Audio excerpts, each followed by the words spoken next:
We are now joined by the one middleweight world champion and the newly crowned one light heavyweight world champion, the man himself, Reinier De Ridder. How's that feel, my man? It's all right, man. It's all right. I'm a little tired. It was one hell of a battle, man. Respect to Aung, great fighter, great champion. I'm just happy it's over, man. First one, we'll go to Jay Anderson of Cage Side Press. A quick question to start. Is that the traditional post-fight snack? No, usually it's just a lot of beer, but the beer's not cold yet, so we'll start with a little bit of a snack. Fair enough, man. I want to start with the fight itself. You didn't get to finish tonight, but you did go the distance with a one-sided performance. Are you happy with how things turned out? Yes, I'm happy. It's fine this way. I would have preferred choking him out, but I got close a couple times, but this is only... It's cool to show that I can go 5 rounds. It's cool to show that that I got the cardio, the stamina, that I can take guys down every round and show my heart, my will on 6 days' notice against a much heavier guy, much improved Aung. So I'm content with what happened. Yeah. Did you really feel the weight difference in there tonight at light heavyweight? It was very strong this time, and it was a lot stronger than last time. Last time he did everything. His defense was very sound as well, but his defense got even better, and he got a lot stronger. So yeah, it was a bit of a struggle this time. Yeah.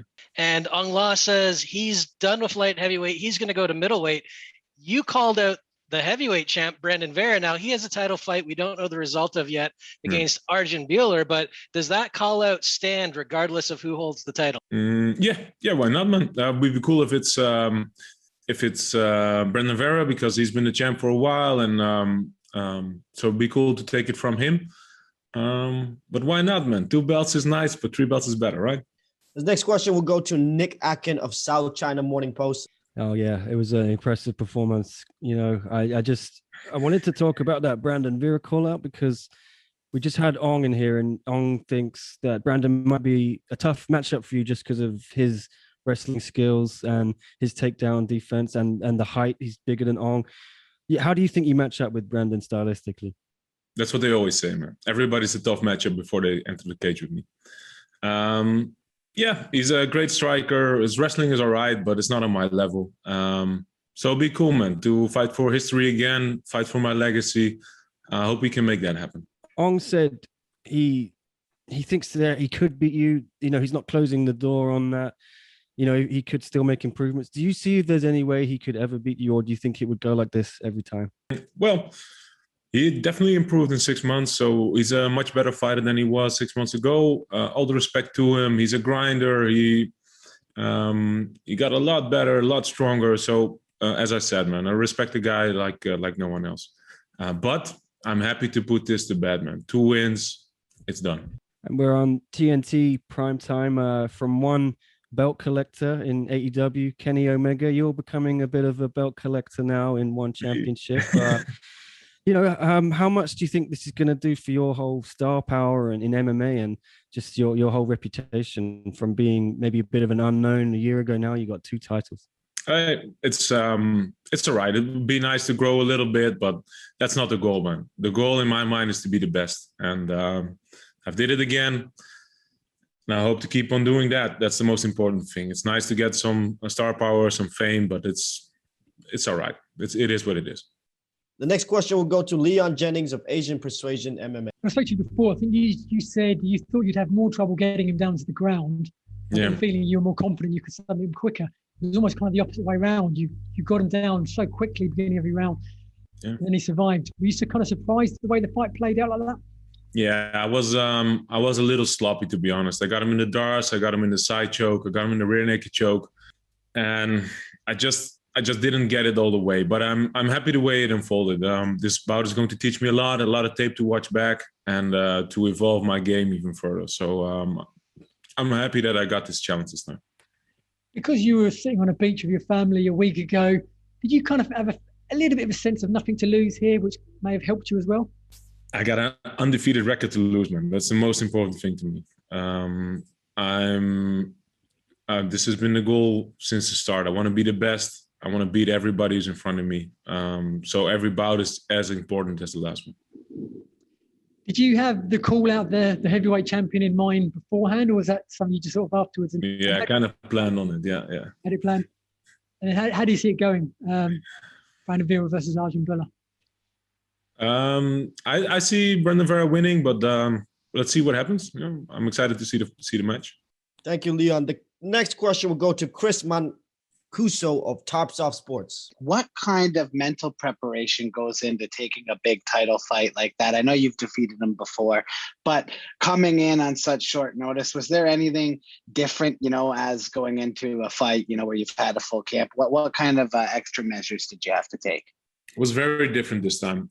So I put in a lot of focus, a lot of work in the mental department. I do a lot of breath work with the Wim Hof method.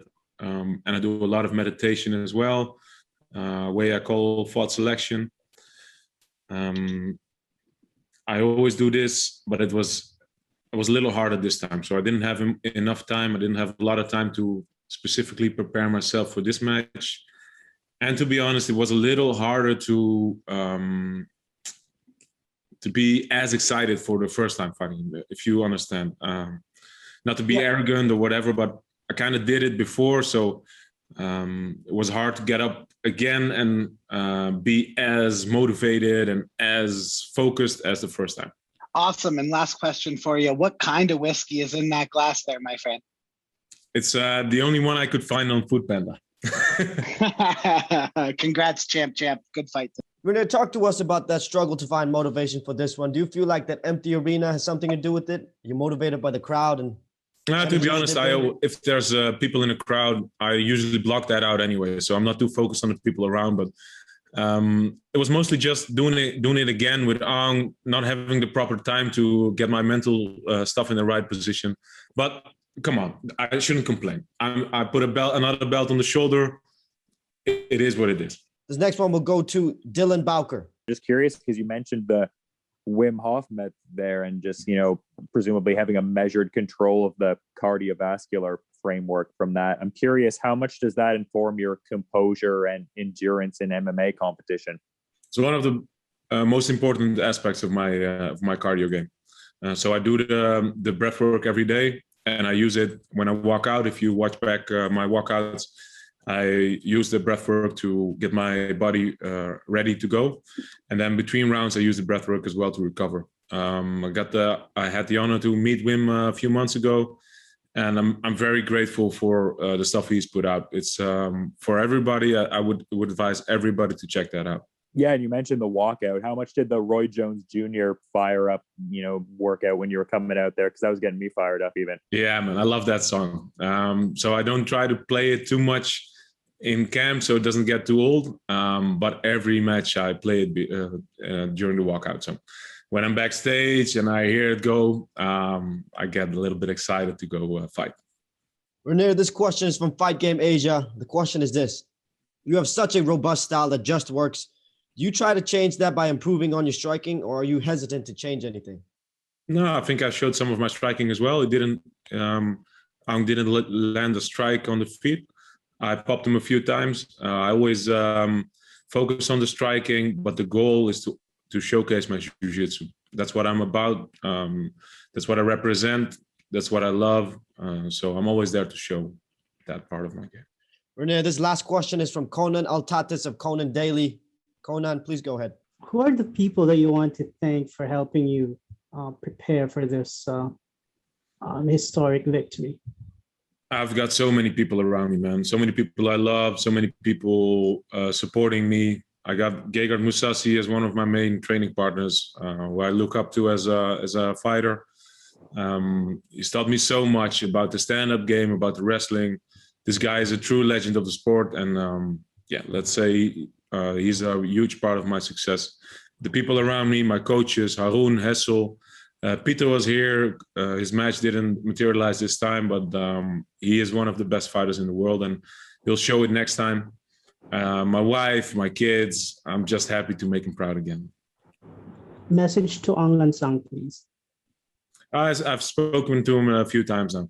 I forgot. I forgot one more. My coach Arun. He couldn't make it to the match. He's here in Singapore, but some stuff happened and I couldn't make it to the match. He's in the hospital here right now. A huge part of my game, my success as well. So a message to Aung. I've spoken to him a couple times now in passing. And he's a legend. He's a great fighter. I respect the hell out of him, but I never want to see him inside the cage again.